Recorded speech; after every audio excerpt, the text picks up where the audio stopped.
While staying warm during freezing or cold weather is not challenging for many of us, for people living on the streets, it can be. Thanks for joining us tonight. I'm Nabil Ramadna.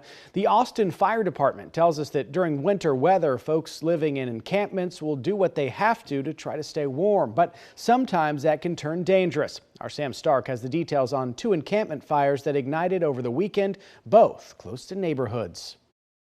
That is a lot of fire. Cell phone video captures a blaze burning in a homeless encampment Saturday evening. An encampment neighbors say has caused issues in recent years. We looked out the window and there's this plume, and we didn't know if it was a home or if it was this again. And of course it was this empty lot. That's an ongoing issue. Jeff Miller has lived in this South Austin neighborhood since the early 2000s. He said since unhoused people have moved into this vacant piece of land, there have been many issues, including several fires. Oh, I mean, dozens.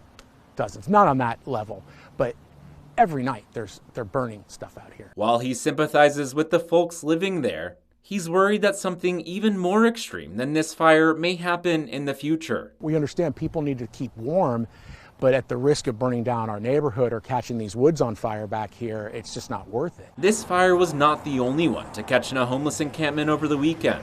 The Austin Fire Department said it responded to another one at a different South Austin encampment late Sunday morning. The cause of both fires is still under investigation. Whenever it gets cold, we do see an uptick in warming fires and trash fires. Lieutenant Mark Bridges with the Austin Fire Department said AFD will often respond to calls from the same encampments. Both his agency and others will go into them to pass along tips on fire safety. It's been really cold lately, so a lot of it's understandable that they're going to try and keep warm. It's just sometimes when they do that, the fire gets out of hand, and then we get a call to go put it out. Miller said he was impressed with AFD's work Saturday, stopping the fire before it had a chance to spread. Still, he thinks more should be done. We would ask the city to please come and look into this, do something, find out who the owners of these properties are and hold them responsible. Sam Stark, KXAN News.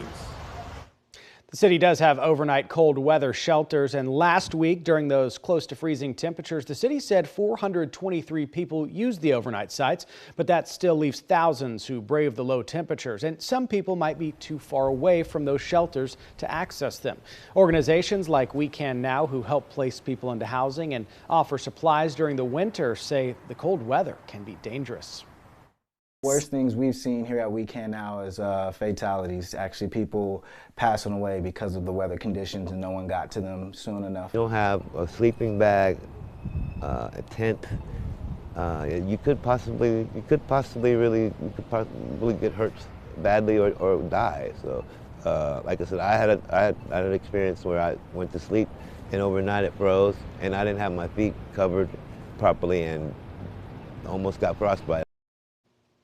Councilmember Vanessa Fuentes, the neighborhood city council member, posted on Facebook Sunday evening saying her office is working with city departments to address the residents' concerns, clean up the site, and provide services to the folks living in the camp.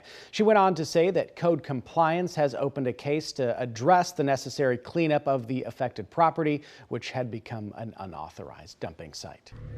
Going in depth here, there is an Austin-based AI company that's keeping track of homeless encampments through an app.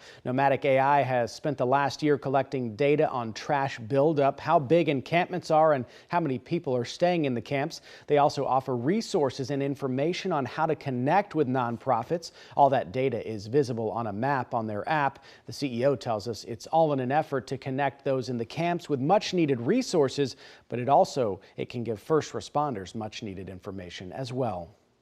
The primary function of the map on our app is for first responders so that they do have a good idea of what they're walking into, whether or not there's propane in the camp, whether or not there's gasoline, chemical waste, stuff like that, just to be aware of when you show up. Nomatic AI has crews that go into the camps to check things out. They say many of these camps are in heavily wooded areas that could pose a fire danger, and many are filled with trash and other flammable objects. There's 280-ish camps in Austin. I would say most of them are on the green belts.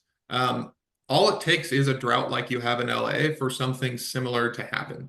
I'm not saying it's going to happen, but the city does need to pay attention to the state of the green belts. I mean, I've talked about this before with city council, but like if you look at any encampment that's on any of the creeks or rivers in the city, it's full of trash.